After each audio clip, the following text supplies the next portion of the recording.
আজকের আমি তোমাদের সঙ্গে একদম ঘরোয়াভাবে এগ চিকেন চাউমিনের রেসিপি শেয়ার করছি। তো এর জন্য আমি এদিকে সবজিগুলোকে সব এরকম লম্বা লম্বা করে আজকে কেটে নিয়েছি। তারপর জলের মধ্যে অল্প সাদা তেল দিয়ে চাউমিনটাকে আমি সিদ্ধ করে নিয়েছিলাম। আর এদিকে দুটো ডিমও লাগছে।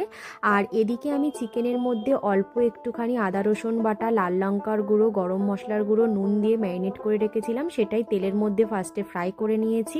তারপর ওই তেলেই একে একে ডিমটাও ভেজে নিয়েছি। আর ডিম ভাজাটা হয়ে গেলে ওই তেলের মধ্যেই আমি সবজিগুলোকে ভেজে নিয়েছি।